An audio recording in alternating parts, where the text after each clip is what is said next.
On est avec Hugo Laroche, qui a fait quelque chose que je considère comme assez extraordinaire. Est-ce que vous êtes déjà imaginé, vous, derrière votre écran, partir de Paris pour aller rejoindre le mont Fuji au Japon? Mais c'est exactement ce que Hugo a fait.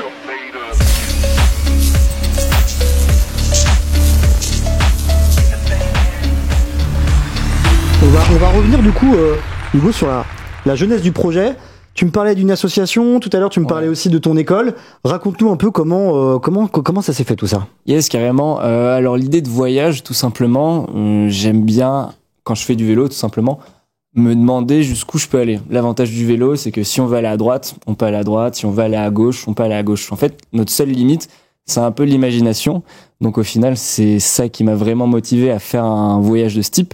Et donc je me suis dit jusqu'où je peux pousser mon imagination. Donc j'ai simplement pris un planisphère en fin de soirée, peut-être un peu fatigué ou juste l'envie de voyager. Et j'ai regardé quel point était le plus à droite possible, sans pour autant prendre d'avion, de bateau ou autre. Et je me suis rendu compte qu'en faisant mon tracé avec un stylo, que le Japon potentiellement pouvait répondre à cette problématique. Donc j'ai commencé un soir à faire mon itinéraire sur Excel et sur Strava, et je me suis rendu compte que aller au Japon en vélo, c'était possible. Donc à partir de cette idée un peu folle qui m'est venue en tête, je me suis dit ben vas-y, il me reste 8 mois avant ma deuxième partie de césure. Donc ça c'était aussi la deuxième jeunesse du projet, valider une partie de mon expérience internationale via un projet totalement cool, voyager en vélo tout autour du monde. Donc je me suis dit banco, je me lance. Ça a été validé par l'école du coup, c'est bon ou... J'attends, j'espère. Si vous me voyez valider mon expérience. Comment ça, forcément, on peut se poser la question, comment ça se prépare physiquement, mentalement, un tel voyage? Alors physiquement, c'est une question qui revient énormément parce que beaucoup de personnes voient directement la distance totale. Alors qu'au final, ce que je dis souvent, le vélo, c'est totalement différent de la course à pied. La course à pied, c'est peut-être beaucoup plus discriminatoire que le vélo, pour des raisons toutes simples. En course à pied, le rythme par minute de battement du cœur va exploser, alors qu'en vélo, si on fait juste un peu de vélo pour aller au travail par exemple, ça va être un rythme bien moins soutenu et on va juste demander aux jambes, donc il va pas avoir le haut du corps qui travaille. Donc d'un point de vue préparation, c'est totalement différent de préparer un marathon. Je pense que si demain quelqu'un me dit je prépare un marathon ou je prépare un voyage à vélo, je vais peut-être plus lui donner des vrais conseils pour préparer un marathon plutôt qu'un voyage en vélo. Parce que du moment qu'on va se mettre sur la selle, la préparation va se faire toute seule. Donc moi, d'un point de vue prépa, j'ai pas adapté énormément de choses. Je me suis Tu roulais déjà quand même avant, tu étais un peu un bon rouleur quand même. J'étais plus un coureur. Okay. Je faisais un running et trail. Mais vélo, j'étais un peu coureur du dimanche. Et puis vu que dès qu'on est blessé en trail ou en course à pied, on dit va au kiné, fais du vélo. Ben forcément, classique, la plupart des cyclistes ou triathlètes, c'est juste des coureurs blessés. Donc je me suis dit bon ça. Je pense qu'il y a une progressivité dans l'effort qui, comme tu pars plusieurs mois de ça, tu peux te dire ok, je vais y aller doucement au début et le corps s'adapte. Donc tu vois, je pense que petit à petit ta condition physique s'améliore au cours du voyage. Et donc vu que je partais un peu dans l'inconnu, j'ai quand même essayé de me renseigner sur des gens qui avaient fait des trips un peu similaires, et j'ai vachement trouvé ce profil de personnes qui partaient de zéro et qui expliquaient un premier jour j'ai fait 100 bornes, le deuxième 110, 120, et ils expliquaient qu'après 3 semaines ils pouvaient taper 200, 250, 300 bornes sans forcer.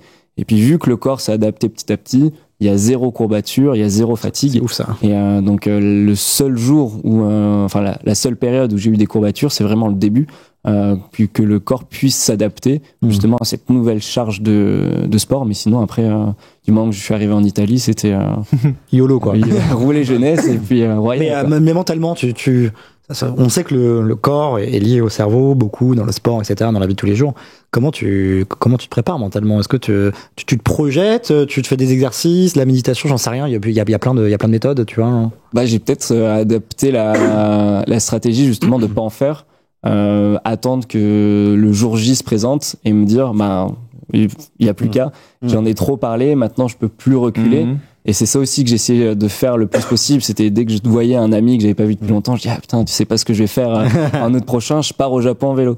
Donc à partir de là, de plus en plus de monde de mon entourage commençait à me dire et alors ce projet, comment ça se passe? Et j'étais là, ok mince, je suis déjà trop en mis dedans, je suis obligé d'accepter. Et puis aussi le fait de trouver des partenaires qui m'ont accompagné, je me dis j'ai des comptes à leur rendre, on m'a avancé du matériel, avancer de l'argent dans certains cas. Donc un peu reculer, quoi. Ouais, c'est ça. Si je recule, ça va mettre un peu dans la sauce pour tout rembourser, pour tout rendre. Et puis je me suis dit, non, c'est un projet trop cool, ça a créé de l'engouement dès que j'en parle. Donc je me dis, il y a plus qu'à et tu me parlais de matériel, là on a vu une photo tout à l'heure de tout ton matos, backpack et tout. C'est quoi un peu le matériel que tu avais? Est-ce qu'il y a même un équipement en particulier? Comment t'as fait tes choix, quoi? Comment t'as fait tes choix? Est-ce qu'il y a vraiment un équipement en particulier qui était vraiment indispensable autre que le vélo? Alors pour faire le choix de matériel, j'ai fait le choix de quelque chose d'ergonomique. Fallait que ce soit léger et assez compact pour que ça prenne le moins de place possible. Parce que le gros problème dans le bikepacking, justement, c'est prendre des choses résistantes dans le temps, qui puissent s'adapter à différentes saisons, mais qui soient surtout légers et petits. Donc, par exemple, si on prend pour le couchage, j'avais pour l'été un drap de soie qui pouvait résister jusqu'à 5 degrés. Et ensuite, pour l'hiver, j'avais un complément, donc un duvet, pour justement parfaire les saisons. Et après, si je voulais choisir un peu mon top 3 du bikepacking pour les objets, je pense déjà le plus important, c'est un cuissard où on se sent bien. Parce que souvent aussi la question, comment tu fais pour pas avoir mal au cul au bout de 4 mois? Ça fait mal au cul, hein. Ouais, au début, bien sûr. La selle se forme, le cuissard, pareil, prend la forme. Et c'est ça, prendre un cuissard, donc peut-être 2-3 mois avant, trouver la bonne marque. T'as pris quoi? T'as pris chez qui, toi? J'étais chez PNS. Ok. Donc c'était des cuissards que je savais résistants sur le long et qui étaient aussi compatibles pour l'hiver. Okay. Donc j'ai fait ce choix aussi, par exemple, même en partant en août, mes cuissards, ils étaient hiver. Donc je me suis dit, comme ça, j'ai pas besoin de racheter des cuissards au cours du voyage. Quitte à avoir chaud, je préfère avoir chaud l'été que froid l'hiver, personnellement. Et donc j'étais parti avec 2 cuissards été en août et j'ai racheté un cuissard hiver en Chine. Puisque Decathlon en Chine, c'est royal, il y en a de partout. Ah donc, ouais, vraiment. C'est marrant, ça. Donc on peut voir, c'est d'ailleurs l'ancienne couleur de Decathlon. C'est pas le nouveau bleu avec les nouveaux logos. C'est les anciens et ils ont un matos fou et c'est les mêmes prix compétitifs qu'en France. Donc ça c'est assez cool. Et un autre point, c'est je pense chaussures, une bonne paire de pompes et bien penser à prendre un par-dessus chaussures aussi, puisque l'hiver, les matins, il peut faire facilement 0, -5. Et dès qu'on prend des descentes ou même qu'il y a un peu de pluie, les pieds sont gelés. Les orteils, et ça, c'est le pire en vélo. C'était des chaussures pédales SPD SPD et gravel. Donc, je pouvais marcher en ville avec et SPD. Troisième, t'en as cité 2 là, non? T'as dit cuissard, paire de pompes et après, je pense des sacs assez ergonomiques qui puissent apprendre pas mal de choses. Donc moi en tout j'avais 7 sacs. J'avais 3 sacs à l'avant, 1 au milieu et 3 à l'arrière. Donc 2 gros sacs pour mettre le matos complet. Donc à chaque fois j'ai essayé de séparer le sac couché, le sac journée, comme ça au moins si je voulais changer de tenue au cours de la journée je pouvais facilement. Pour dormir, si j'étais à l'hôtel je prenais juste un sac, j'avais pas besoin de tout me trimballer. Et après devant j'avais par exemple tout ce qui était numérique. Donc pareil, si je fais une pause, je prends mon sac numérique pour pas me le faire voler. J'ai certains potes qui, même à l'autre bout du monde, pouvaient se faire tirer des batteries externes. Donc c'est toujours le truc qui peut vite te mettre, te faire des problèmes pour rien. Tu perds une batterie externe, ton GPS a plus de batterie, t'es au milieu de nulle part. C'est la merde. C'est la merde. Donc c'est ça. Donc sac ergonomique, bonne paire de chaussures et cuissard.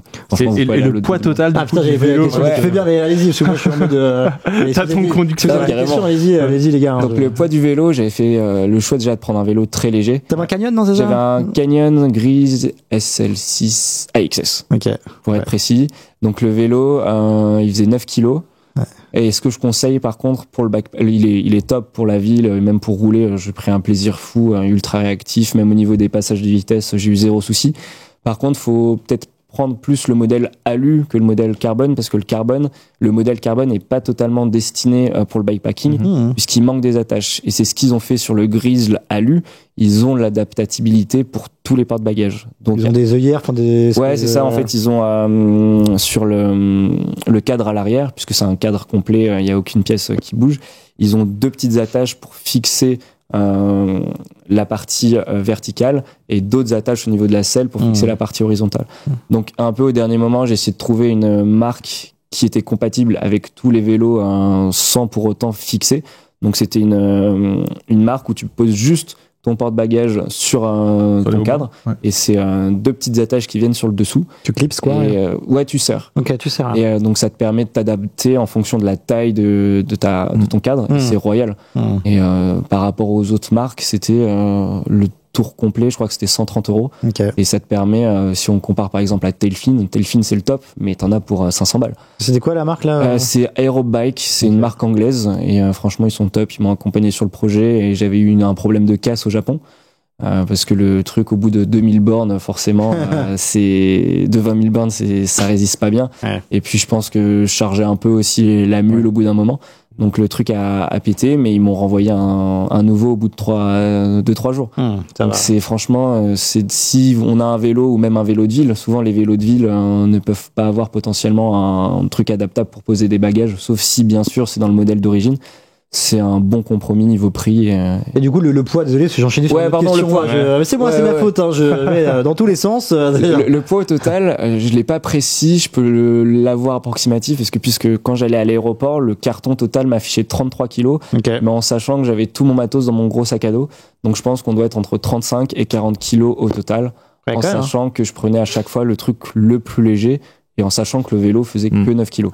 Donc souvent quand je dis à d'autres potes bikepackers, ouais, mon vélo fait 35 kilos, ils me disent mais quoi? T'as 25 kilos de matos. Qu'est-ce que t'as oublié? Et j'ai des potes, ils ont des vélos à 45, 50 kilos. Mais dans une montée, les 15 kilos de différence, tu les sens, quoi. Ouais. Alors t'as traversé plus de 20 pays, plus de 20 000 kilomètres. Comment ça se prépare un tracé sur plus de 20 000 kilomètres? J'ai envie de poser cette question-là. On peut voir à l'image. Voilà, ça c'était une des vidéos Instagram que t'avais faite. Ouais. C'est l'ensemble de ton tracé, ça. Yes, c'est ça. Donc je partais d'Europe. Ensuite, donc j'ai essayé déjà de découper le trajet en plusieurs étapes. Okay. Donc la première étape, c'était aller jusqu'à Istanbul. Et à partir de là, je pouvais faire le premier check sur moi. Est-ce que ce qui vient de se passer le premier mois s'est bien passé? Est-ce que mon matos, je le change? Parce que Istanbul, c'était un peu la dernière grande ville ou un dernier checkpoint où j'allais pouvoir changer mon matos. Parce qu'à partir de là, je savais que je rentrais en Asie, et le vélo à partir de l'Asie, c'est pas tellement démocratisé, à part dans les villes en Chine. Donc j'ai fait ce premier choix de faire un stop à Istanbul, faire le point. À partir de là, tout fonctionnait. Et pour faire le deuxième point, donc c'était à la frontière chinoise, puisque j'avais mon problème de visa, fallait vraiment que je respecte ce timing. Et après, du moment que j'étais en Chine, c'était tout droit jusqu'au Japon. Et donc pour faire le parcours, alors il y a 2 écoles, il y a soit Komoot ou Strava. Ouais. Et moi perso, je suis un peu un pro Strava, puisque Komoot, le problème, surtout à l'étranger, c'est qu'il y a des pays qui sont pas très bien cartographiés d'un point de vue vélo, alors que Strava, ils ont tellement une grosse communauté aujourd'hui. Si on dit je veux être sur du bitume, je sais pas, au Pérou, au Kazakhstan, c'est trop bien, on sera sur du bitume. Et si par contre on veut faire du gravel pur en mode aujourd'hui j'ai qu'une petite étape, je veux me faire plaisir, on peut choisir. Et donc c'est pour ça que j'ai très bien pu sur mon Excel dire aujourd'hui je pars de point A, je vais à la ville B en passant par C, sans avoir de problème d'itinéraire. Est-ce que tu as scrupuleusement suivi tout ce que tu avais préparé, ou est-ce qu'à des moments tu t'es dit bah non, en fait finalement en se rendant compte, en discutant avec les gens localement, etc., changer de route, tu vois? Ouais, donc ce qu'il faut savoir, c'est en partant de Paris, j'avais mon itinéraire tracé à 100%. Ah ouais. Puisque j'avais cette problématique du visa chinois. En gros, il y a 2 solutions pour traverser la Chine. 3 solutions. Soit on fait notre visa à Paris, au consul, c'est pas un consulat, c'est un centre de visa chinois. Donc ça, c'est la solution facile. Soit ensuite, quand on arrive en Arménie, c'est un peu le dernier checkpoint où on peut faire des visas. Donc souvent, les gens vont aller faire leur visa pour tout ce qui va être les pays en stan, Chine ou autres. Ou alors, on profite juste des 15 jours offerts par la Chine pour traverser la Chine. Sauf que traverser la Chine en 15 jours, c'est compliqué. Arménie, j'avais pas le droit de passer avec mon école, parce que j'avais vu que c'est dans le cadre de mes études, j'avais une pays de liste rouge qui est fixée par le ministère, en mode on veut pas de soucis avec vos échanges, donc vous allez là, pas de soucis, mais vous passez ici. Ça sort de notre programme, on vous encadre plus. L'Iran aussi était sur cette liste, il me semble. Yes, l'Iran, en gros, ce qu'il faut savoir, c'est que tu as différents sites. Et il y avait l'Iran du Sud, donc qui est en frontière avec l'Afghanistan, qui est totalement rouge, mais l'Iran du Nord est en orange. Donc potentiellement, ça pouvait passer, sauf que sur un autre site, ils étendent la situation du pays à tout. Donc j'ai dit, pas possible. Mais le projet de base, c'était vraiment passer par l'Iran. Surtout que le problème pour passer la mer Caspienne, c'est que c'est quasiment impossible, puisque maintenant l'Arménie... non, c'est la Russie qui a relevé tous les droits de transit en vélo depuis l'Arménie et on peut pas passer par la frontière terrestre avec l'Azerbaïdjan. Donc au final, on est obligé de prendre un avion à Tbilissi, donc capitale de la Géorgie, pour arriver en Ouzbékistan. Puisque Turkménistan non plus, on peut pas, sauf si on voyage grâce à une agence de voyage. C'est technique, ça. C'est là que tu te rends compte à quel point ça peut être compliqué de voyager. Alors là, c'était aussi lié à ton école, c'est pour ça. Ouais, après bon, si t'es... quand bien même, c'est quand même chaud. Il y a des moments où se poser des questions, je pense, à certains pays. Il y a des gens aussi qui ont pu passer par l'Iran, mais ils faisaient ça pour eux-mêmes, sans souci. Mais il y a un Anglais, donc lui, il reproduit le même voyage que son père il y a 40 ans. En gros, il fait un Royaume-Uni, Australie, et son père, c'était l'un des premiers au monde à faire cette trace. Okay. Et donc lui, par contre, il veut vraiment faire la même trace, mais ça veut dire qu'il se retrouve en Afghanistan avec les talibans, enfin, et il fait ses vidéos comme ça. Mais il a un peu tête cramée, et moi, c'était pas non plus l'idée de me mettre en danger voilà. Je voulais rentrer quand même chez moi 6 mois après. Donc c'est ça. Et après, pour revenir à l'autre partie, est-ce que j'adaptais le voyage? Ouais, carrément en fonction des rencontres que je faisais. Je te conseille plus d'aller là-bas, fais ci, fais ça. Je disais ok, pas de souci. Et l'avantage de Strava justement, c'est que on peut faire un point A, un point B ultra éloigné, et après en jaugeant avec le curseur, on peut passer par des villes. Donc c'est pour ça que la Turquie, j'ai fait pas mal de détours, notamment pour aller à Gorem. Donc c'est la Cappadoce, on voit toujours ces images avec les montgolfières. Ma copine était là-bas. Ouais, c'est fantastique le matin. Enfin, c'est juste le paradis. Ou après, par exemple, en Chine, j'arrivais début octobre, et début octobre, c'est le début de l'hiver un peu là-bas, donc température froide. Et il y a 2 moyens de rentrer en Chine. Soit on remonte le Kazakhstan vers Dostik, donc c'est un peu plus bas, ou alors on passe directement dans la chaîne de l'Himalaya, sauf que là on monte à 4006. Donc c'est tendu du slip. Et surtout en hiver, on n'est pas sûr que d'un coup il fasse pas moins 10, moins 15.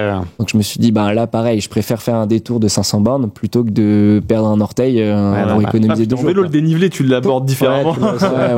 Ça, on a parlé vraiment de la préparation, comment ça se prépare, tout ça. On va parler un peu plus maintenant du voyage en tant que tel.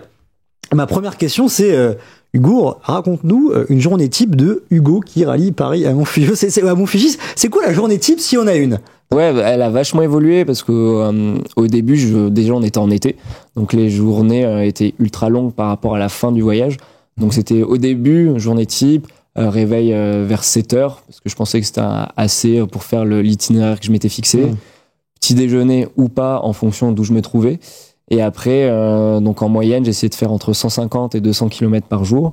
Et j'ai essayé un petit peu de sécander ma journée par bloc de 50 km pour pas non plus perdre la boule, et en mode micro-récompense. Je me disais, ok, dans 50 bornes, j'ai le droit à une barre, 50 bornes, j'ai le droit à une pâte de fruits. Ça fait pas rêver comme ça, mais au moins ça permet de tenir sur la durée. Et donc c'était ça. Et après, ça c'était vraiment au début quand les journées étaient longues. Mais sinon, je me basais surtout par rapport au soleil. Ça fait peut-être un peu trop c'était vraiment soleil parce que les journées étaient ultra courtes, donc je me levais dès que 1 heure avant le lever du soleil. Je partais quand le soleil pointait le bout de son nez et j'essayais de m'arrêter dès que le soleil se couchait. C'est des vrais aventuriers, ils prennent un petit le truc, ils font aujourd'hui à 48 km à l'heure, je vais plutôt aller à l'est. Parce que je voulais surtout pas rouler de nuit, même si pas mal de potes le faisaient parce qu'ils préféraient privilégier leur sommeil. Aussi, j'imagine. C'est ça, mais moi je préférais pas d'un point de vue sécurité parce que souvent les routes que je prenais, c'était des routes très commerciales, donc avec pas mal de camions. Donc j'ai fait le choix de m'adapter plus à la saison où j'étais plutôt que de m'adapter à la route que je prenais. Et je pense que c'était le bon choix à faire avec le recul maintenant. On fait quoi? On a vu une vidéo, je sais que j'ai un peu court-circuité le conducteur, désolé Arnaud d'avance, mais ça suit cette question. Qu'est-ce qu'on fout pendant 8 à 10 heures par jour sur son vélo? Qu'est-ce qu'on fait? À quoi on pense? C'est quoi le programme, quoi, un peu, genre? Ouais, donc il y a plein de moyens de se distraire pendant 8 heures. Déjà, la plus belle, c'est les paysages, parce que tu passes par des endroits juste de fous furieux. Et je partais du principe aussi que c'était des endroits que j'allais peut-être potentiellement ne plus jamais voir de ma vie. Donc même si l'endroit, potentiellement, ça peut être juste un bout de trottoir, mais un endroit ultra basique. Tu te dis, ok, c'est un moment ultra privilégié que j'ai à ce moment-là. Donc déjà, tu gagnes peut-être 50-75% de ta journée juste à profiter de l'instant. Parce que tu te dis, putain, j'ai des potes, ils sont actuellement en stage derrière un PC. Moi, je suis juste en train de kiffer sur mon vélo, quoi. Et ça t'aide déjà vachement à patienter. Après, forcément, t'as tout ce qui est musique, podcast. Donc, podcast, franchement, je conseille pour les gens qui, par exemple, se mettent à courir ou autre. Ils se disent, putain, 1 heure, c'est déjà super long. franchement, tu te mets un podcast, ça passe tellement facilement. Et puis l'avantage du podcast, c'est que t'atteins un rythme constant et tu te crames pas. Moi, j'étais plus de l'école quand je courais mettre un gros BPM. Pour ça juste, part. Voilà, c'est ça. T'étais parti pour de l'EF et tu te refais. C'est ça, non, totalement. Et au final, tu mets un podcast, c'est ultra monotone. Et ce qui est aussi bien dans un podcast, c'est que les gens parlent. C'est peut-être bête à dire, mais au bout de 2, 3, 4 mois, quand t'es tout seul, entendre du français, entendre des gens communiquer, tu dis ah ouais, c'est trop bien. Et fou. Tu leur parles pas, tu commences pas à quand je me projette dans ton aventure, toi en t'écoutant parler, je me dis mais en fait on a parlé de la préparation physique et tout, mais vraiment la préparation mentale, de dire l'isolement, la solitude quoi. Alors il y a des moments, il y a des gens qui aiment bien être solitaire, il y a des moments c'est vraiment appréciable, mais sur le long et tous les jours ça revient. Je pense que ça faut quand même être costaud mentalement pour garder la foi. Tu l'as senti cette solitude? J'avais la chance justement moi d'être quelqu'un qui apprécie la solidarité. Non, aussi carrément. La solitude par le. Moi donc il y a eu la période prépa avant d'aller en école de commerce qui est tombée pendant le Covid. Donc t'as charbonné. C'est ça. Donc perso, tu commences ta journée pareil que le vélo à 7h, tu commences à faire tes exos de maths, de français, tu finis à 22h. Pendant tout ce temps-là, certes, t'as vu tes potes pendant les heures de cours, mais dès que tu révises, t'es tout seul. Et puis, c'est un peu toi t'es tout seul pendant 2-3 ans dans ton concours. Et surtout pendant la période Covid, t'es seul dans ton appartement. Donc, c'est quelque chose que t'apprends à appréhender un petit peu la solitude. Donc, je savais ce que ça faisait, la solitude, et c'est pour ça que ça me faisait pas du tout peur de me lancer dans un projet où j'allais être seul. Par contre, quand t'arrives dans un village, je pense que quand tu vois des gens, t'as envie de leur parler, quoi. C'est une bise, salut mon pote. Et c'est pour ça que on me demande est-ce que tu veux refaire des voyages ou quoi. Je dis totalement, mais potentiellement pas en Asie, peut-être plus en Europe ou en Amérique du Nord. Amérique du Sud, même si je maîtrise pas du tout l'espagnol. Tu peux le comprendre. C'est une langue un peu romaine, indo-européenne. Voilà, c'est ça. Donc il y a un peu la même base. Et le problème, c'est que en Chine, par exemple, c'est vraiment zéro anglais. C'est très compliqué. Il y a les jeunes qui en parlent encore un peu, mais c'est tabou parce que c'est l'Occident, c'est guerre commerciale. Totalement. Donc tu sens qu'ils veulent apprendre, ils sont un peu gênés des fois, mais c'est clivant parce qu'au final tu utilises juste ton téléphone et donc pendant un mois c'est ultra répétitif. Tu dis bonjour, j'ai réservé une chambre pour ce soir. Oui, voici mon passeport. Donc au final tu reconnais les mots en chinois, mais tu sais pas les répéter ou enclencher la conversation. Donc c'est ça le problème de la solitude pendant les voyages, c'est plus communiquer lorsque la communication justement est pas possible. Et d'ailleurs, t'as rencontré, d'autres cyclistes avec qui t'as pu faire un bout de route, que ce soit, sur quelques minutes ou souvent je les croisais dans l'autre sens et puis t'en croises pas énormément à partir de Tbilissi. En gros, t'as 2 gros checkpoints en Europe, t'as Istanbul, puisque souvent t'as la course Norvège jusqu'à Istanbul, donc ça elle fait 4000 bornes, t'as un Eurovélo qui fait toute la route, et après le dernier checkpoint c'est Tbilissi, puisque c'est le dernier un petit peu lié à l'Europe, et c'est là où justement tu rencontres le plus de cyclistes. J'étais dans une auberge, on était peut-être 6 cyclistes à partir dans les 4 coins du monde, puisque Tbilissi on prend tous notre avion respectif pour aller soit à gauche, au nord, au sud, à l'ouest, et donc c'est ça. Mais par contre à partir de l'Asie, j'ai peut-être dû en croiser 2 ou 3. Et par contre, ils allaient dans l'autre sens. Moi, j'allais à l'est, eux, ils allaient à l'ouest, puisque je fonçais dans l'hiver, et eux, ils fuyaient l'hiver, justement. Et, mais bon, j'avais pas trop d'autre choix, puisque je finissais mon premier stage en août. Et vu que je partais d'Europe, j'arrive en Asie et dans les hauts plateaux au niveau de fin octobre. Donc forcément, tu pars. Et c'est pour ça qu'au Kirghizistan, par exemple, je voyais tous les bergers quitter les montagnes avec les troupeaux, et moi j'allais dans le sang, je me dis ça pue quoi. Le vélo c'est avant tout une machine mécanique, et une machine mécanique à force a aussi des problèmes, des pépins techniques. Je sais que t'as eu un blême technique le jour 19, t'as crevé le jour 23, t'as eu un frein qui a pété avec 3 crevaisons le jour 27 et 3 crevaisons le jour 39. T'en as eu quand même des pépins techniques. Comment j'ai bien révisé mes gammes. Comment tu vis le truc? Sur le moment ça te fait chier, tu dis c'est galère, tu vois, comment tu vis un peu tout ça hein? Ça dépend de la journée. Il y a des jours tu prends ça à la légère en mode c'est pas grave, j'arrive dans 20 bornes, change ma roue, pas grave. Mais des fois quand t'es au milieu de nulle part, il y a personne à gauche, personne à droite, tu dis ok relou, tu te remets sur ton vélo, tu recrèves 100 mètres plus tard, tu dis mince j'ai dû oublier un truc, donc je recheck bien toute ma roue. Mais si ça se reproduit 100 mètres après, c'est ce qui s'est passé quand j'étais au Kazakhstan. T'avais roulé sur en gros un truc de paille de fer, donc j'en avais plein le pneu. Et surtout, à partir de la Turquie, j'avais des pneus de merde, mais vraiment. Parce que impossible de trouver des vrais magasins, donc tu prends un peu des pneus que t'achèterais jamais en France, ou des pneus qui sont pas destinés au voyage. Donc là, mon pneu était franchement rempli de paille de fer et je me retrouve au milieu de nulle part. Je crève 4 fois, plus de chambre à air. Wow. J'avais une mini pompe à air qui semblait fonctionner en Europe, mais qui à cause de la chaleur pouvait plus fonctionner, coup de chaud, donc plus possible de gonfler.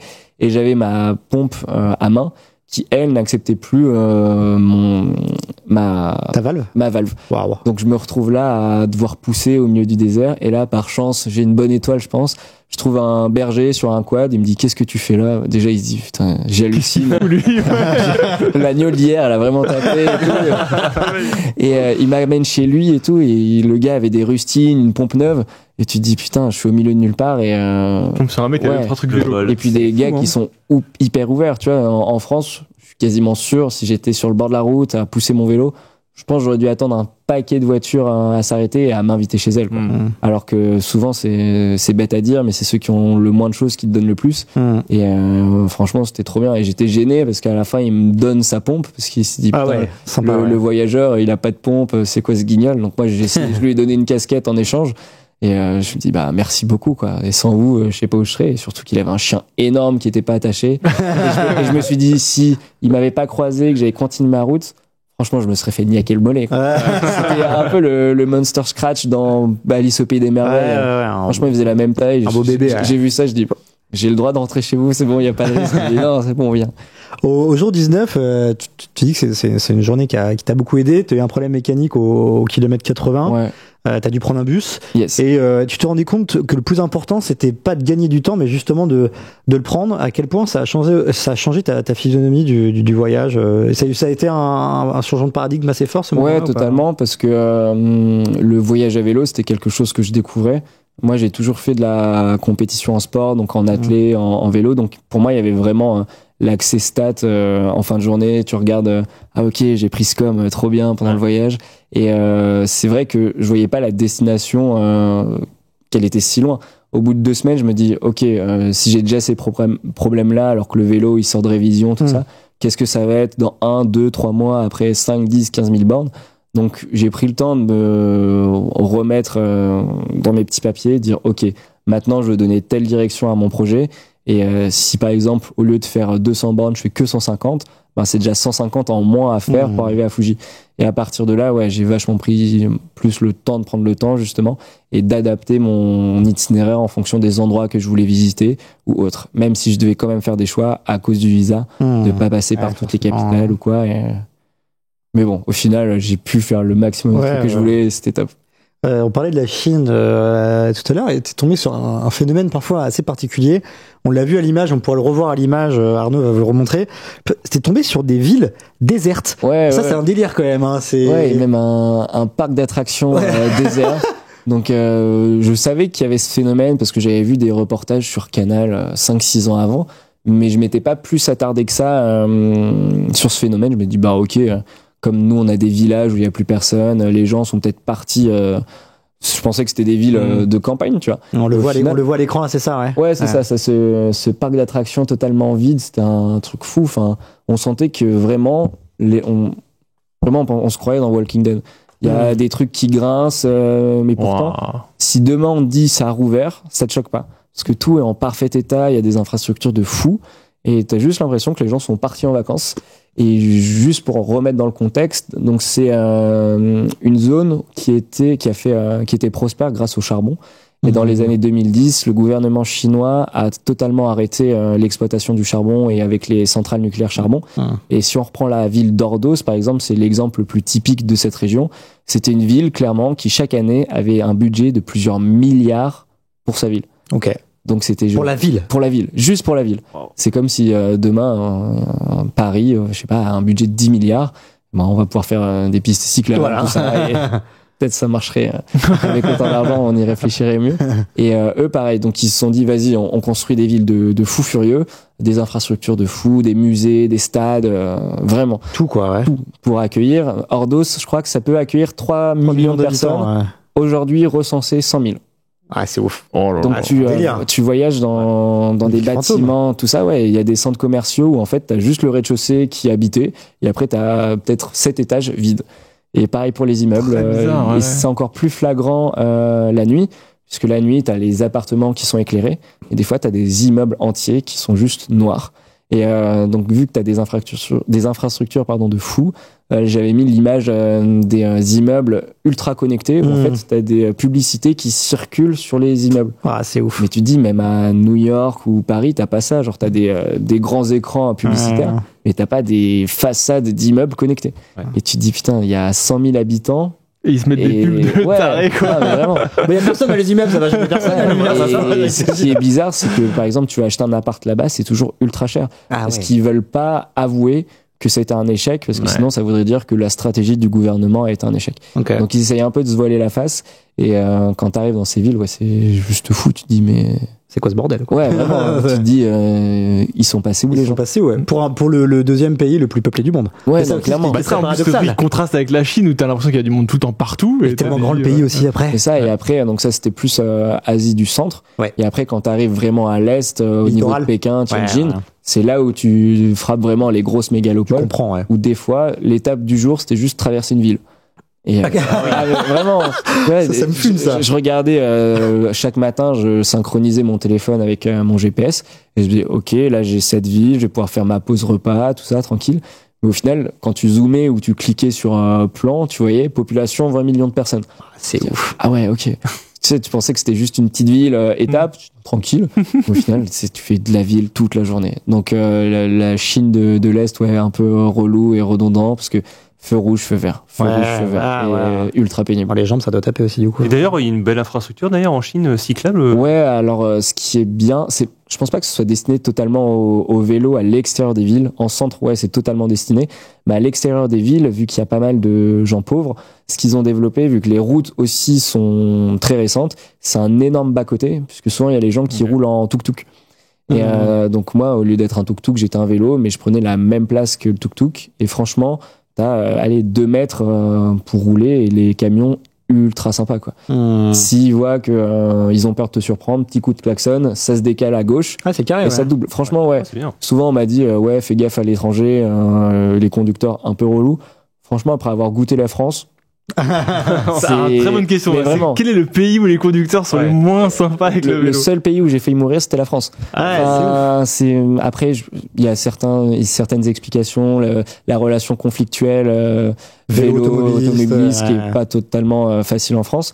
Et l'avantage c'est que en Chine par exemple ou dans les pays en ce temps, le vélo est tellement, enfin Chine dans les grandes villes c'est très développé, mais en campagne un peu moins, et dans les pays en ce temps c'est quasiment pas développé ou alors pour les enfants.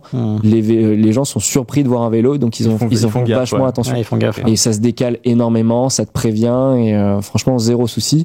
Et dans les villes en Chine, ce qui est fou, c'est que le feu pour les vélos fait la même taille que le feu pour les voitures. Donc t'as le gros carrefour et déjà t'as un terre-plein entre les voitures et le vélo. Et j'ai jamais vu une voiture klaxonner un cycliste ou quoi, parce Ouais. que chacun respecte son code. Bon, après, c'est clair que j'ai pas vu aussi un cycliste griller un feu rouge. Ouais, c'est respect. Ouais, tout Donc le monde c'est respecte, oui, bah, c'est voilà. une relation de 50-50, c'est le vélo Et de égale confiance, ok. la voiture. C'est ça aussi pour ça que ça marche. Messieurs, je vous propose de passer à un autre segment de l'interview. Je l'ai nommé l'interview le plus.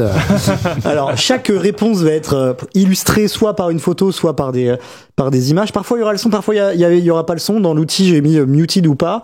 On verra, ce sera la surprise. On va commencer, Hugo, avec le plus beau paysage. Quel était le plus beau paysage? Je pense que j'ai dû... Ouais, donc ça c'était... C'est bien ça, j'ai pas fait de conneries, carrément, si je voulais juste, parce qu'on a eu tellement des beaux. Donc ça c'était à la frontière entre la Turquie et la Géorgie. Donc c'était le lac Sildir, si je dis pas de bêtises. Et là j'avais fait volontiers, avec grand plaisir, le détour sur une piste gravel pour justement me retrouver sur Slack, parce que j'avais vu des photos, c'était juste fou. Ouais. Et ça faisait un peu je sais pas si... Ouais, voilà. Je me serais cru sur la photo Windows Ah, avec, mais oui, ça, c'est très bon, ça. avec Windows les, 95. ouais, vraiment. Très, Et très bon. avec les gros nuages et tout, et puis tu passes par des petits villages, les enfants en uniforme qui te courent après, enfin c'est des moments juste fous. Et c'est à ces moments-là que tu te dis, ok, le voyage en vélo, c'est juste trippant, et tu regrettes pas du tout d'être parti, quoi. Le moment le plus dur mentalement?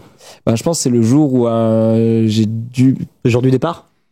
Tu m'as envoyé ça? Mais j'ai pas. Ah ouais, ah bah j'ai dû me confondre dans les questions. Ah merde. Donc, non, je pense, je pense que je l'ai. C'était un jour en Chine. Ce qu'il faut savoir, c'est que durant les 4 mois de voyage, j'ai eu 3 jours de pluie. Ok. Donc ça, c'était déjà franchement incroyable parce que je voyais des potes qui avaient fait des voyages plus en Europe, qui s'étaient tapés genre 30 jours de pluie, 1 jour de soleil. Moi, j'étais... Bah, après, j'avais aussi essayé de goupiller par rapport à mon timing. C'est pour ça que j'essayais vraiment de me caler sur mon Excel pour justement passer dans les bonnes saisons, les beaux moments et éviter justement un peu tout ce qui était météo, un peu qui allait me mettre dans la galère. Et donc c'était en Chine, plus vers la fin du voyage. Et donc l'hiver est installé, le matin, température presque négative, donc il pleut à la limite de la neige. Et en Chine, les routes que je prenais, c'était des routes très fréquentées par les camions et souvent les routes défoncées avec des gros nids de poules. Donc qui dit pluie et nid de poules dit grosse flaque, et qui dit camion dit grosse éclaboussure. Et le problème, c'est qu'il faisait entre 1, 2, voire 0 degré. Et donc, j'étais trempé, frigorifié, et j'ai trouvé refuge après un moment dans une aire de repos. Ok, je pense savoir où est-ce que j'ai mis cette vidéo. Arnaud, si tu m'entends, je pense qu'elle est dans ma plus grosse galère. Dans la plus grosse galère, il y a... Non, pardon, ma plus belle rencontre. Oui. Et je me demande si Arnaud, dans la plus belle rencontre, il n'y a pas 2 fichiers.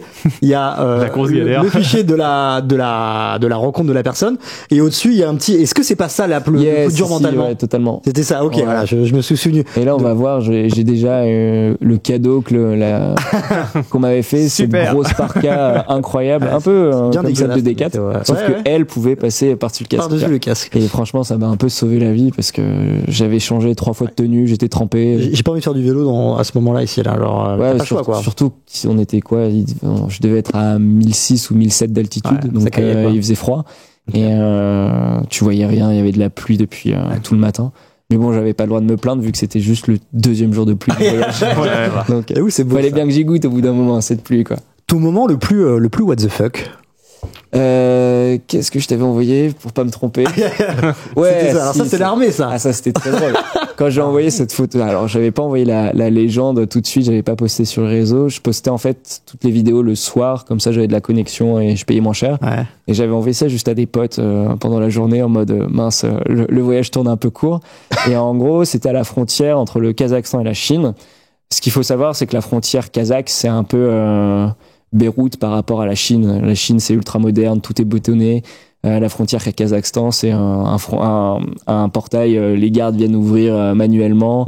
C'est tout en terre battue. Enfin, c'est vraiment, t'as pas l'impression que ce soit une frontière. Rustique, quoi. Ouais, vraiment. Et donc, eux, ils me font le check, tout ça. Ils me disent, bah, c'est bon, t'as ton tampon, tu peux partir à la frontière chinoise. Je dis, ok, royal. 100 mètres plus loin, je vois 3 jeeps qui commencent à me courser, arme au poing. Je me dis, waouh, qu'est-ce qui se passe? Et je suis tout en règle. Normalement, le gars m'a checké, tranquille. Ils me disent, vous avez pas le droit d'être ici, vous êtes un vélo, vous faites n'importe quoi. Donc, ils me mettent dans la jeep. Problème, ils parlaient pas anglais, ils avaient juste une vieille connexion. Il y en avait un qui était très sympa, il m'a expliqué après. Mais en gros, c'est que quand là, le point de passage que j'étais, c'était réservé aux camions, normalement. Ok. Donc, eux, ils m'ont appliqué le processus si j'étais routier. Pas si j'étais cycliste, piéton. Donc pour pas qu'ils se fassent engueuler par les Chinois, ils m'ont pris dans la Jeep, sauf qu'ils m'ont expliqué après. Et donc je me voyais arriver dans les petites rues du village perdu. T'avais compris où ils t'emmenaient quand même ou... Non. Vraiment. Et c'était ça un peu où j'étais là à l'arrière, je dis ok, super, j'ai plus mon vélo, j'ai juste mon téléphone, j'ai plus mes papiers. Waouh.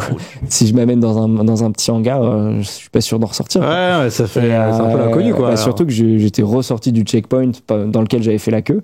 Genre je repartais en arrière, c'était même plus j'étais dans la bonne zone. À un moment je me disais ok, ça pue, et au final ils étaient trop sympas. Et puis la Jeep qu'on voyait, je crois elle avait quasiment 600 000 bornes.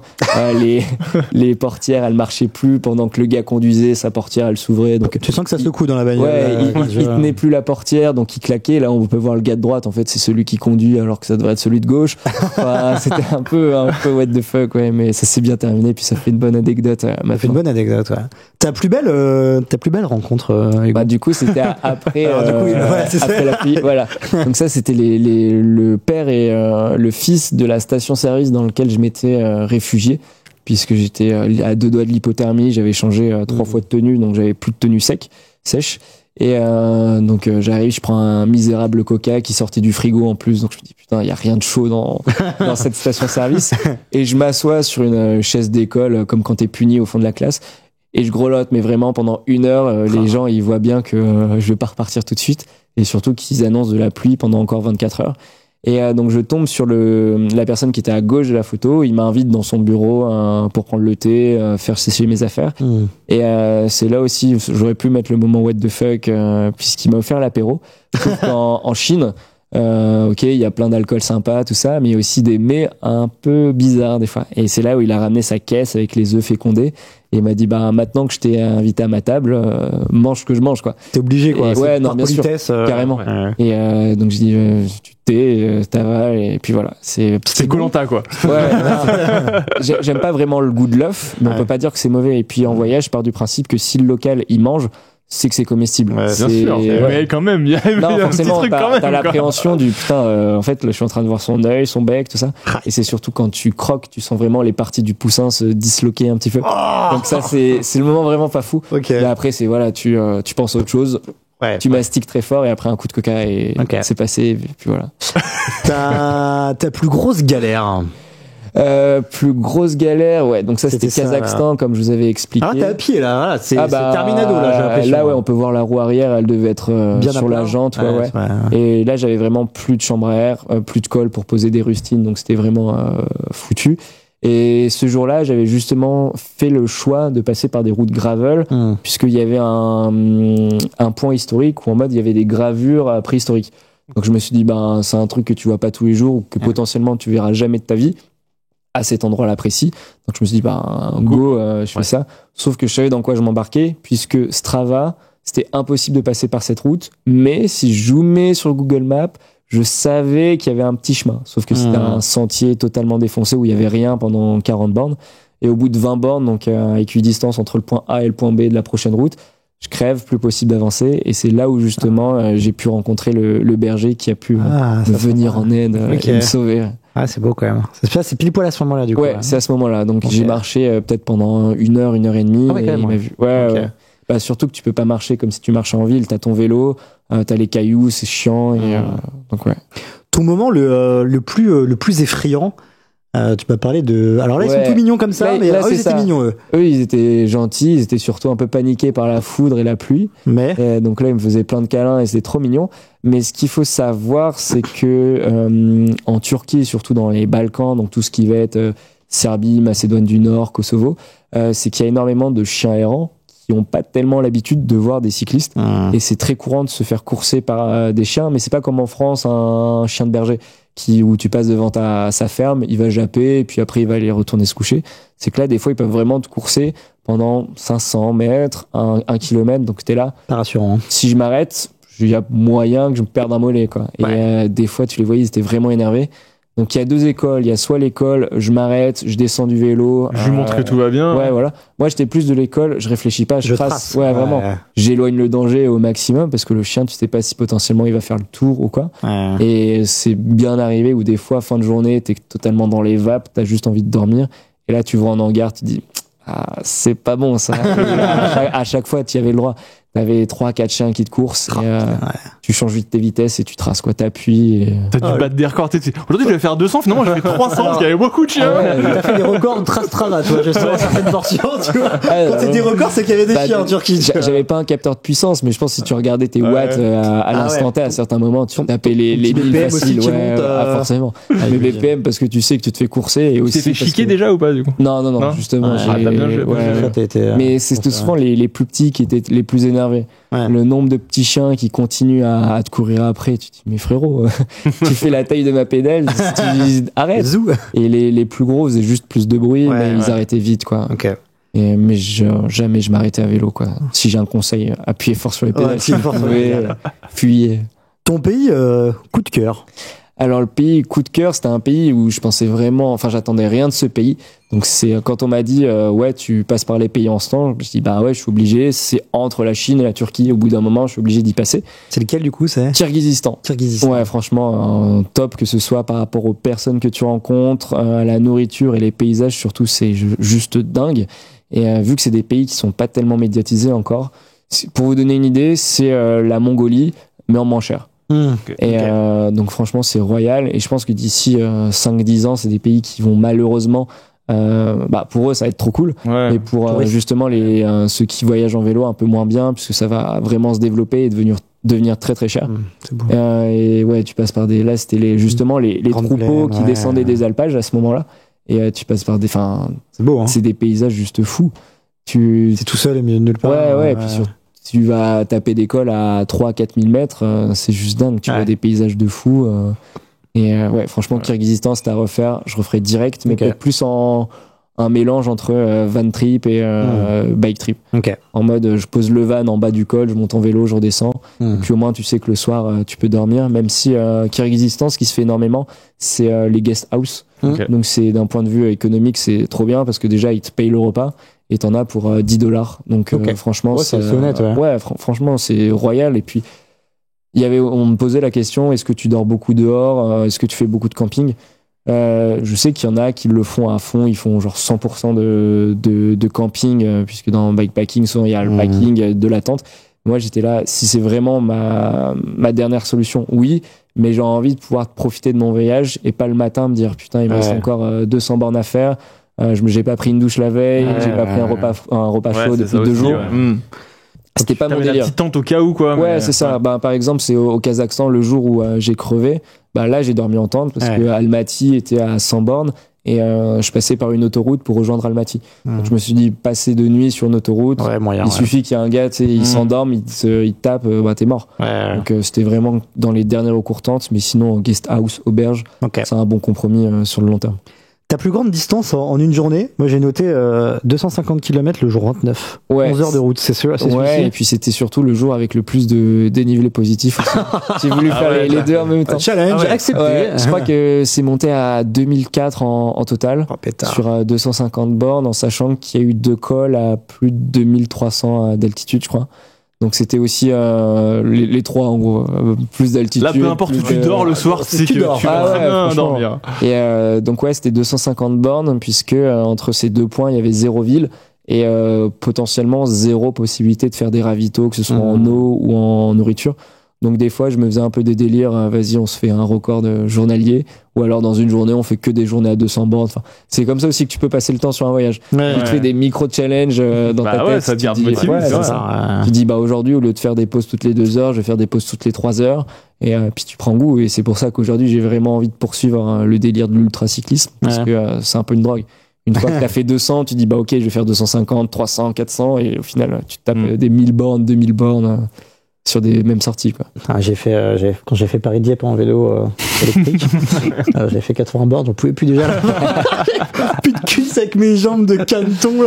C'est tout. Tu te refaisais de jour en jour, encore. Oui, c'est vrai. Parce que la première semaine, mes genoux étaient en compote. J'avais mis des bandes de taping sur la rotule justement pour soulager ce mouvement. Mais les 3 premiers jours, c'était même pas possible de m'accroupir ou même d'appuyer sur la pédale. Je faisais des salves de 3 coups de pédale, je laissais partir le vélo, je ralentissais, je rappuyais. Et c'est pour ça aussi que j'avais fait le choix au début de faire 3 premiers jours. Je me suis arrêté chez moi pendant 3-4 jours pour justement refaire le point sur mon matos, est-ce que tout est ok, est-ce que c'est adapté, et aussi faire un point de vue physique. Et franchement, j'ai hyper bien fait parce que mes genoux ils étaient juste morts. Surtout qu'après Saint-Etienne c'est directement les Alpes, donc si t'es pas bien préparé ou que t'as mal, ton voyage il peut vite tourner court, quoi. Si tu te pètes un truc ou si tu te... T'as une blessure trop grave, t'es obligé d'arrêter. Donc tu dis c'est dommage d'avoir fait 8 mois de préparation logistique, au final t'arrêtes au bout de 5 jours. Tu rentres chez toi, tu dis salut, je suis déjà là. Putain. D'ailleurs t'as pas eu de blessure, de chute, rien de grave? Les chutes c'était à l'arrêt souvent. Tu sais, quand tu veux tourner, t'oublies que t'as un vélo de 40 kilos, donc le vélo tombe, et vu que t'es en clipsation, tu tombes avec le vélo. Mais sinon juste un jour où je me suis fait peur, c'était Kazakhstan aussi, énormément de vent, donc le vélo moins maniable, il suffit que tu as un vent de côté, tu te fais projeter direct, donc ce jour-là j'avais fait le choix de pas pédaler justement, mais sinon dans le 0 chute, et puis vu que tu sais que tu fais un côté perf, si tu sens que c'est dangereux tu ralentis, et au lieu de mettre 10 heures tu mettras 11 heures, quoi. On va passer au 4e segment de cette interview. On va essayer de prendre un peu de recul, de hauteur, si je puis dire. Je voulais savoir déjà, avant de partir qu'est-ce que tu pensais de ce voyage et aujourd'hui, qu'est-ce que tu en retires aussi surtout?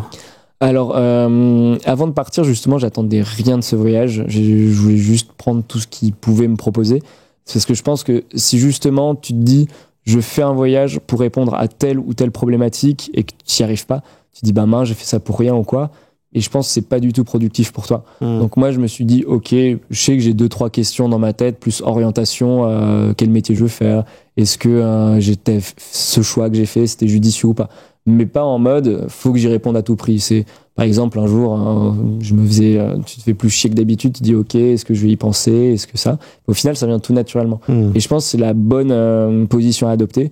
C'est juste profiter de l'instant présent et après potentiellement faire un backup 1 mois, 2 mois après et en mode est-ce que ce voyage m'a vraiment apporté des choses, peut-être sur ta manière d'appréhender un problème, de répondre à quelque chose, à un imprévu, des choses comme ça. Et sinon ouais, je m'étais vraiment pas, comment dire, je partais pas dans cette démarche de je fais ça pour ça. Plus, je pense que ça te donne énormément confiance en toi, non? Dans tes capacités, en tout cas. Ouais, dans tes capacités, et je pense que tu t'appréhendes moins de choses. En mode, les photos, là, regardez, tu m'as envoyé des photos argentiques, merci encore. Ouais. Bah, ça, j'avais fait le choix de partir avec un argentique, parce que vu que je pouvais rien ramener en souvenir physique, que ce soit un t-shirt, une figurine, quoi, je me suis dit, je prends un petit appareil photo, comme ça, au moins, il y aura le côté palpable de la photo, et puis c'est juste canon, le rendu que ça rend, ça rend ancien, même si maintenant, tu peux mettre un filtre, ça a pas du tout le même charme. Et puis si tu dis là j'ai fait ça, et puis quand tu reçois tes numériques, tu te dis ah ouais ok, sur les 200 photos que j'ai prises, au final il y en a que 30 de potables. Est-ce que t'as vécu le Japon comme une récompense quand t'es arrivé au Japon, que tu dis je suis presque au bout, et est-ce que c'est bon, genre le moment où tu profites le plus finalement de ton truc, quoi? Alors le Japon, ce qu'il faut savoir, c'était pas un pays qui me faisait rêver plus que ça. Souvent on me dit oui, tu veux aller au Japon parce que il y a le côté dream travel, côté manga ou quoi. Ouais, c'était plus le côté Mont Fuji qui me faisait vraiment triper énormément, parce que c'est souvent tu demandes aux gens évoque-moi un souvenir du Japon, il y a le Mont Fuji. Tu reconnais les tableaux, même sur les billets il y a le Mont Fuji, c'est ultra important. Donc moi c'était plus ce côté-là. Et sinon le problème, je pense aussi, c'est que quand tu voyages longtemps aussi, tu perds la notion de profiter de l'instant. En mode, t'as tellement été chargé d'émotions qu'au bout d'un moment, tu te dis, tu te rends pas compte que ton moment, il est juste incroyable. Et c'est ça aussi. La normalité, quoi. Ouais, c'est ça, totalement. Et à un moment, je me suis rendu compte, en Chine, potentiellement, ok, là, tu vis juste des moments fous, réapprends à aimer l'instant. Et donc, c'est pour ça que je pense 6 mois, c'est quand même beaucoup des voyages. Si on peut faire des voyages d'1 mois, 2 mois, c'est top. Comme ça, tu te lasses pas, ou alors t'apprends à réapprendre l'instant présent. T'as eu des larmes durant ce voyage, de joie, de rire, de tristesse c'est arrivé ou pas? Alors je suis pas une personne très expressive de base, j'ai beaucoup tendance à intérioriser, mais forcément la dernière montée au Mont Fuji, je m'étais prévu la musique spéciale. C'était quoi la musique? Je crois que c'était non, c'était pas non, c'était pas un message de pro. Draconta Stay de Ozone. Non, je crois que c'était une chanson cliché, c'était M83 Outro. Tu sais, c'est un peu comme dans les films, en mode les héros ont gagné, super. Mais ça rend l'instant encore plus magique, parce que tu te dis ok, t'as idéalisé cet instant avec telle musique, et tu dis ok, jusqu'à présent c'était dans mes pensées, et là tu le vis, et t'as pas les frissons ou quoi, mais enfin presque, et tu te dis ok, maintenant c'est fait, et puis le soir si tu t'en rends vraiment compte, tu dis ok, il y a 4 mois j'y pensais, maintenant je l'ai fait, et puis c'est top, quoi. J'ai rêvé d'être une machine, je suis une machine. Non, mais je me dis, le moment où t'arrives en haut du Mont Fuji, on a vu la photo tout à l'heure, enfin, ça doit être quand même vachement fort, quoi, ça doit charger d'émotions, quoi. Je me mets à ta place, je me dis, putain, moi, quand je suis arrivé à la Manche, après mon Paris-Dieppe, sur les galets, j'étais en mode, ça y est, quoi, tu vois, j'imagine le truc encore plus grand. Mais je pense qu'il y a un truc incroyable dans ces exploits, parce que ça reste quand même un exploit, quand même. Ouais, c'est vrai, quelque part. Je m'en rends pas compte. C'est le moment où tu sais que tu vas y arriver, tu vois, et à notre échelle, toi, moi, par exemple, j'ai fait un marathon dans ma vie. Au moment où j'ai compris que j'allais finir mon marathon, j'ai eu plus d'émotions qu'à l'arrivée. Parce que j'ai compris que c'était bon, quoi. Et toi, ça y est, donc je quoi. pense qu'il y a un moment dans ton voyage, tu t'es dit, ok, là, c'est bon, je vais y arriver. Ouais. Toutes les appréhensions que t'as pu avoir, etc., tu t'es dit, ok, c'est passé, j'ai réussi, j'ai tout réussi. Ça doit quand même être un sacré soulagement, quoi. Ouais, bah ça m'a fait un peu ce sentiment au moment où j'ai quitté la Chine, Ouais. puisqu'à partir de la Chine, j'avais plus aucune question de visa ou quoi. Et T'allais en puis, Corée, c'est ça? ouais, en gros, j'ai pris un ferry à Qingdao pour aller à Séoul. Et ensuite, j'ai traversé Le jour 65, quoi, c'est ça. Ouais, Il est juste racalé. Je vais juste flex avec mes notes, en fait. Ensuite, tu traverses la Corée parce que t'as la route des 4 rivières, ça s'appelle. C'est une piste cyclable qui fait 600 bornes et qui traverse toute la Corée. Ok. Et ensuite, t'arrives à Busan, tu prends un ferry et t'arrives à mince, j'ai mangé le nom. En gros, vers Hiroshima. Ok. Et Ouais. après, de là, tu peux tout traverser le Japon. Et c'est à ce moment-là où, justement, je me suis dit, ok, maintenant, je sais que je vais y arriver. D'un point de vue physique, il n'y a aucune raison que ça lâche parce que je vais pas accélérer le rythme. Je vais juste faire les mêmes journées. Et justement, je peux prendre le temps si j'ai des galères physiques. Et donc, ouais, je pense que c'était en sortie de la Chine où je me suis dit, ok, royal, quoi. Est-ce que je sais pas du tout si je t'ai pas posé la question avant, est-ce que tu nous as apporté un objet marquant de ton périple ou pas du tout? Non, tu c'est pas très m'avais grave. pas demandé. Non, c'est pas très Mais grave. je pense, sinon, j'aurais ramené, le petit nounours, le nounours de l'assaut. Parce que moi, j'avais des lunettes de soleil, donc je me prenais pas les pucerons ou quoi. Ouais. Mais lui, il a pris cher, quoi. Il devait être bien flingué, quoi. C'était lui qui prenait tout, donc en rentrant, il a eu le droit à passer en machine quand même. Et puis maintenant, il est sur une petite étagère dans ma chambre, il veille sur moi. J'aimerais qu'on regarde deux vidéos. Alors j'espère qu'il y aura le son. C'est deux de tes vlogs quotidiens. C'est Je m'appelle Hugo. voilà, le jour Et 1 voici le jour et le 1 jour 76. du On regarde projet ça tous Paris ensemble avec le son. Fougier à vélo. Donc ce matin, départ à la fraîche Panthéon. Donc je voulais quand même un endroit cool pour marquer le départ du trajet. Donc ma petite mascotte qui va m'accompagner tout au long du trajet. Donc objectif ce matin, partir à l'est pour retrouver rapidement des routes dégagées. Donc on a fait pas mal de forêts et aussi des champs. Donc là, champ de tournesol, des plans vraiment sympas avec la lumière, des patelins toujours vides. Et puis ce qui permet de découvrir les premières boulangeries du tour du monde. Donc ce voyage, ça va être surtout l'occasion de noter et critiquer toutes les boulangeries de France. Donc celle-là, en vrai, elle passait. Après, petite pause fraîcheur quand même parce qu'il faisait chaud. Et puis les haribots traditionnels pour repartir d'aplomb. Surtout que cet après-midi, énormément de lignes droites. Donc vraiment pas cool. Et puis fin de journée, on a rejoint la Loire. Donc ça, un moment cool du trajet. Puisqu'après, on a pu rouler longtemps sur les bords de Loire. Donc ça, c'était bien. Et puis fin de journée, on arrive à Sancerre. Donc sur les hauteurs, on a pu profiter de la vue des vignes, donc ça vraiment top. Et puis qui dit fin de journée dit installation sur le logement du soir. Et puis pour récupérer, quoi de mieux qu'une bonne bière. Allez, à demain. Je suis team bière. Hein. On va enchaîner avec une deuxième vidéo. Et cette fois-ci, c'est ton dernier vlog du projet Paris Fougier à vélo. C'est le jour 76, si je ne m'abuse. Je m'appelle Hugo et voici la dernière étape du projet Paris Fougier à vélo. Juste avant de partir, petit déjeuner pour s'attaquer à ce monstre.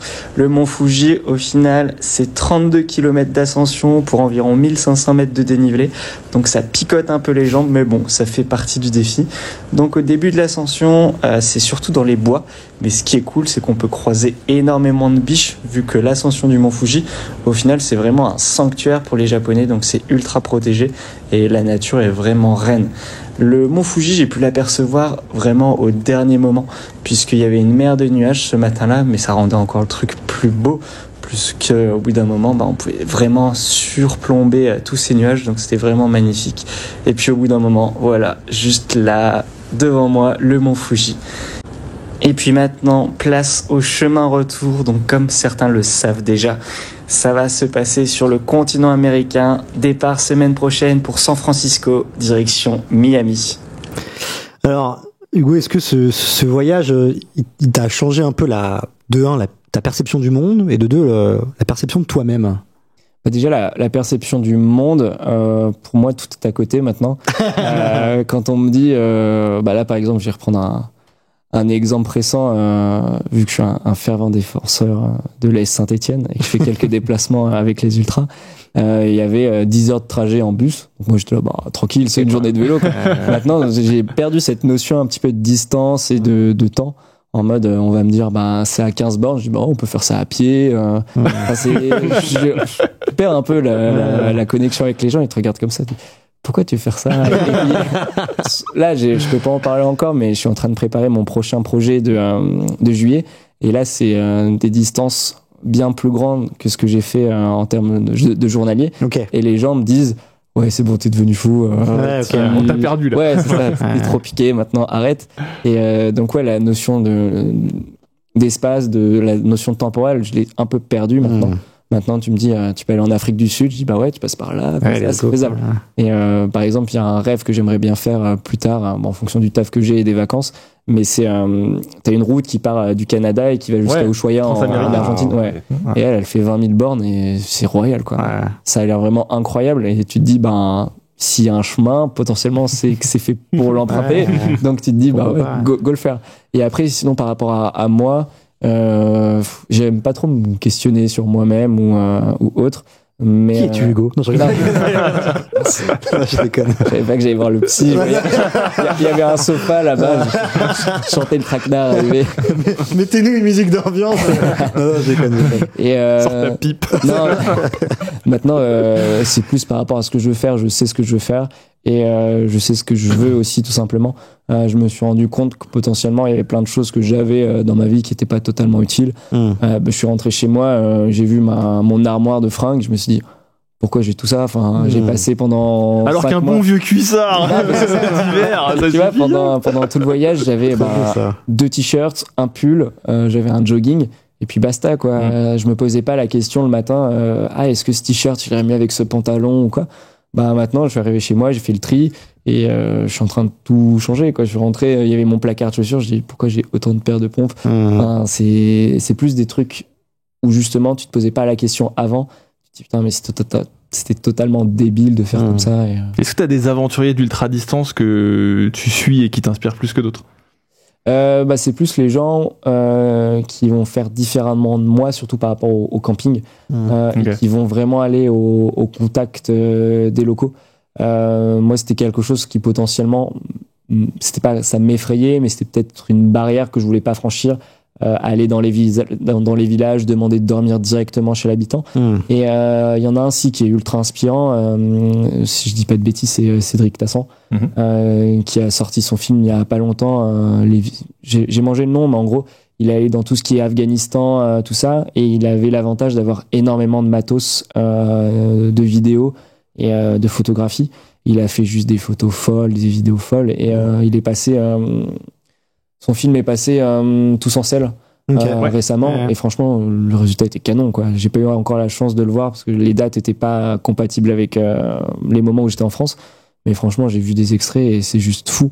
Et c'est vraiment ce côté aventurier que moi je suis persuadé de pas avoir. C'est vraiment sortir. Ouais, c'est pour ça, moi quand on me demande, je me considère pas vraiment comme un aventurier parce que le soir je savais où je dormais, le matin je savais d'où je partais, et donc pour moi c'était juste une sortie de vélo classique qui me faisait éloigner de chez moi chaque jour un peu plus. Mais encore aujourd'hui, même si ça peut paraître bizarre, pour moi c'était juste 76 étapes successives. T'étais un aventurier conscient, t'avais conscience qu'il a préparé un peu les choses. Voilà, les mecs sont inconscients. C'est ça. Moi j'étais vraiment, je voulais pas sombrer dans ce côté inconscient en mode ce matin je pars, je sais pas où je vais, en mode je prends une boussole, ok, il faut que j'aille à l'ouest pendant 10 jours. Non, ça c'était vraiment pas mon trip, et je pense que j'avais pas le temps déjà de faire ce genre d'aventure. Et c'est quoi la première chose que t'as fait en rentrant en France? Une bonne bière ou pas? Alors, parce que je sais que j'ai vu qu'en France tu buvais souvent une petite bière à la fin de tes étapes. Alors ça c'était un peu pendant toutes les étapes, on va dire. Sauf en Turquie c'était un peu galère de trouver des bières, vu que c'est un pays musulman, l'alcool est moins propagé, mais tu peux toujours trouver des petits, putain, j'ai l'impression de alcoolique anonyme autour d'une table. Trouve-toi des petits bails. Tu peux trouver une petite mousse, quoi. C'est ça. Pas vrai, les gars. Tu vois, par contre il y a pas de terrasse ou quoi, ou sauf à Istanbul, parce que c'est une ville quand même bien européanisée maintenant. Mais sinon petite bière. Et sinon le truc que j'ai fait, c'était, je me suis un peu spoilé parce que à San Francisco j'ai des potes qui bossent dans une fromagerie française. Donc je suis arrivé à San Francisco, ils m'avaient préparé le comté, le saucisson. Allez, retour à la maison. J'ai déjà l'arrêter là. Je suis allé les voir au taf le lendemain, j'ai mangé un pain au chocolat. Enfin, excellent, c'était royal. Donc je me suis un peu spoilé. Sinon en rentrant en France, Qu'est-ce que j'ai mangé? Ma baguette, forcément. La baguette, la bonne tradie, là. Et après, Forte cuisson. une tartiflette. Je suis plus blanche quand même. Tartiflette, tout ça. En plus, c'était en hiver, donc royal. Et je suis arrivé au moment de Noël, donc forcément, une petite dose de foie gras après avoir bouffé des nouilles instantanées pendant 2 mois. Les retrouvailles. C'est une période où tu vois toute ta famille, tes amis et tout. Donc surtout que tu devais être la mascotte des soirées. Surtout que j'étais pas censé rentrer si tôt. Oui, t'as écourté ton voyage aux États-Unis à cause d'un problème de genou, c'est ça? Ouais, en gros, donc là en France, j'ai pu faire tout ce qui est radio, écho, sauf que c'est plus au niveau du cartilage. Okay. C'est pas musculaire ou osseux, donc c'est un peu relou. Surtout que tu peux pas vraiment faire grand chose à part du renforcement musculaire. Et vu que j'avais senti ça aux États-Unis, je voulais pas compromettre les projets que j'avais en juillet. Surtout que le projet de base, c'était vraiment Paris-Fuji. Ouais. C'était pas Paris-Paris, faire vraiment la boucle du monde. Même si je trouvais ça trippant de dire j'ai fait le tour. Donc, mais après, je me suis fait une raison. Je me suis dit, t'as déjà assez profité et rentre maintenant. Les retrouvailles en famille cool. Après, ce qu'il faut savoir, c'est que moi, j'ai quitté la maison ultra tôt de chez moi. J'ai quitté la maison à 14 ans. Pas parce que je me suis fait mettre dehors. C'était un choix pour le sport, combiner sport-études. Et donc, ils ont vraiment l'habitude de me voir partir. Et ce qui était plus dur, c'était les séparations parce qu'ils avaient peur, en fait. Vu que je les avais prévenus un peu genre 1 mois à l'avance en mode salut je pars au Japon en vélo. Ma mère était comme ça, mon père aussi, ils étaient là, mais t'es fou.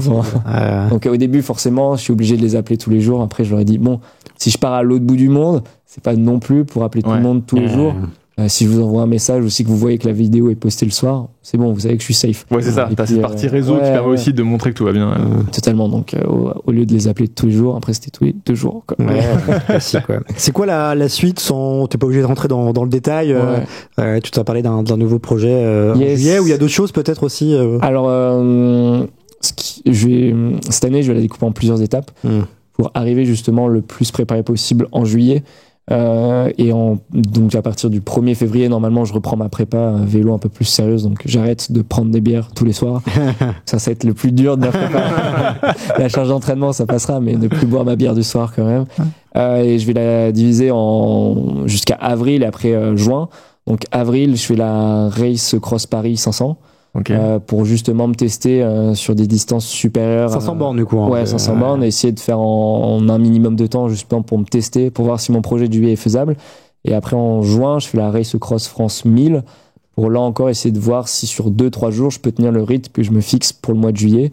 Et je peux juste dire allez la date, mais normalement si je dis la date, ça donne quand même une bonne perspective, même si je donne pas l'essence même du projet. Ce sera à partir du 5 juillet normalement. Tour de France. Peut-être, on verra.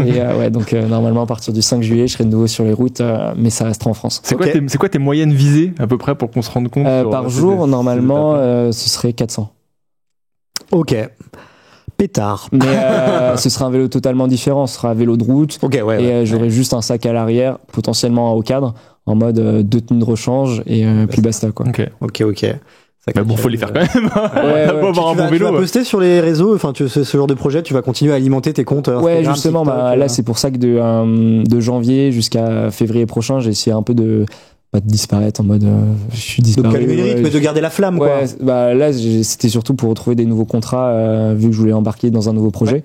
Et à essayer de le faire un peu plus pro. Donc j'ai essayé de trouver justement une marque de nutrition, retrouver un nouveau vélo, retrouver un nouveau GPS, tout ça, pour justement refaire un truc carré et que ce soit aussi un peu plus attractif pour moi d'un point de vue financier. Parce que après un voyage que j'ai quasiment financé avec mes économies, il y a plus grand chose quoi. Donc si je peux essayer de gagner un peu d'argent ou ne pas en perdre, déjà si j'en perds pas, moi ça me va, franchement c'est top. Donc j'ai essayé de rendre le truc un peu cadré. Et là je finis d'envoyer les derniers mails pour avoir 100% du matos quoi. Et d'ailleurs, en question pragmatique, je sais pas, ça coûte beaucoup d'argent, je sais pas, de faire ce genre de projet. Le million. Et d'ailleurs, est-ce qu'il y a des imprévus, est-ce que tu as dépassé ou il y a plein d'endroits où j'ai fait péter mon prévis. Non, pas tellement, parce que Istanbul, t'as l'avantage d'avoir des auberges, donc tu payes pas très cher. Mais le point où j'ai vraiment explosé, c'est réparation de vélo. En gros, ce que j'avais fait mon Excel avec mes différents champs de dépenses, donc matos, nourriture, hébergement. J'avais essayé d'adapter en fonction des régions, donc Europe, Asie centrale, Asie de l'Est, tout ça. Et après, j'avais mis une sorte de coefficient d'imprévu par jour. Donc j'arrivais à peu près à un budget de 20 à 30 euros par jour. ce que j'ai globalement réussi à faire jusqu'à la Corée. À partir de la Corée, c'est clairement parti en couille. Parce que d'un point de vue hébergement et nourriture, c'était juste hors de prix. C'est cher, et ouais. quand je suis arrivé au Japon et aux États-Unis, manger pour moins de 20 balles par jour, C'est compliqué. Ouais. c'est très compliqué. Et donc, quand tu as déjà passé ton budget bouffe et qu'il te reste encore l'hébergement, soit tu as l'option camping, mais au Japon, c'est compliqué, même si j'ai rencontré un gars qui l'avait fait. Mais j'avais la flemme de confronter la population locale ou même la police en mode je respecte pas vos règles. Ouais. J'ai souvent eu la question, par exemple, pourquoi t'es pas monté tout en haut du mont Fuji? Je dis c'est juste pas la saison. Et si je prends le risque de monter le mont Fuji, potentiellement je rentre jamais en France parce que je vais finir en prison. C'est interdit. Ouais, en Ok. gros, la saison du mont Fuji, elle s'étend, si je dis pas de bêtises, d'avril à début septembre, je crois. Ok. Donc t'as genre 3-4 mois pour le monter. Mais après. Et après, tu peux pas, sauf si tu demandes une dérogation exceptionnelle au ministère, chose qui est impossible pour un étranger. À la limite, un japonais il peut le faire si, je sais pas, c'est un sumo super fort ou quoi. Mais toi, en tant qu'étranger, tu peux pas. Ouais. Et si tu prends le risque de monter, t'as intérêt à courir vite, quoi. Ouais, ou t'as risqué derrière. avoir un avion qui t'attend en bas et te Ça barrer du m'aide à Japon, ça. quoi. Ouais. Donc, Ok. mais ça, j'étais totalement conscient à mon départ. Je savais que j'allais pas pouvoir le monter. Mais moi, je voulais vraiment le voir enneigé. Je voulais pas juste voir le mont Fuji nu, je voulais vraiment Ouais. le voir enneigé. Et ce qu'il faut savoir, c'est que la veille de mon arrivée à Fuji, il y avait toujours pas de neige. Ah, c'est fou. Et la nuit, même où je destine à aller à Fuji, je me réveille, j'ouvre les rideaux de l'hôtel et là je vois le mont Fuji tout blanc. Je dis, Ouah, c'est incroyable. Enfin, c'est la délivrance. c'est dingue. Ouais, vraiment. Et, le destin. Hein. En quelque sorte, et c'est en trop beau. 100 ans, il n'y avait jamais eu la neige aussi tard dans l'année, tu vois. Ok. Donc, je me suis dit, putain, encore cette bonne étoile qui veille sur moi. quoi. C'est un peu ça, ouais. Mais écoutez, messieurs, on va tranquillement clôturer cette émission. J'espère que vous avez kiffé quand même. C'était très très cool. C'était très très cool. Pour une première, j'ai vraiment adoré et merci beaucoup de m'avoir invité. Ouais, avec plaisir, les gars. Non, ton récit il est ouf. Et c'est Ouais, trop- le récit, Non, merci enfin, beaucoup. on pourrait continuer en vrai 3 heures. Hein. Moi j'ai Ouais, tellement on de aurait questions pu que j'ai tenir retenues. plus longtemps. J'ai squeezé une ou deux questions parce qu'il fallait rester dans les timings. Mais le moment était quand même bien sympa. Ça Merci. donne envie de faire pareil. Ouais, en vrai. Ouais, c'est let's go demain. Franchement, je conseille plein de gens. J'ai des questions Voyager. en mode je vais faire ce voyage et tout. Je dis mais foncez, même si c'est 200, 300 bornes, juste vouloir entreprendre un voyage à vélo, c'est trop bien et il faut pas se fixer de barrière en mode non, je suis pas légitime. Aujourd'hui, faire un voyage en vélo, c'est à la portée de tout le monde. Il faut juste un vélo. Et un vélo, il n'y a peu pas besoin d'orgas, d'avoir un vélo de 3-4 000 balles. Hein. Tu peux acheter un vélo d'occasion sur le Et bon même quand tu coin, voyages, loue un vélo en fait. Juste une journée. Tu verras que voir les paysages à vélo, ça change tout. Hein. Non, carrément. Ouais, Tu dis que n'importe quelle condition physique, c'est assez faisable, quoi. Enfin, Totalement. tu t'adaptes. Et en fonction, tu t'adaptes aussi au parcours que tu veux faire. Il y a la voie atlantique, j'ai mangé le nom, sur toute la côte atlantique. le Vélodyssée. Ouais. Vélodyssée, L'Odyssée, ouais. c'est accessible, mais à tout le monde. Tout le monde, ouais. Tu croises des personnes âgées, des jeunes couples, des personnes en famille. Faut pas se fixer en mode c'est réservé aux sportifs de haut niveau.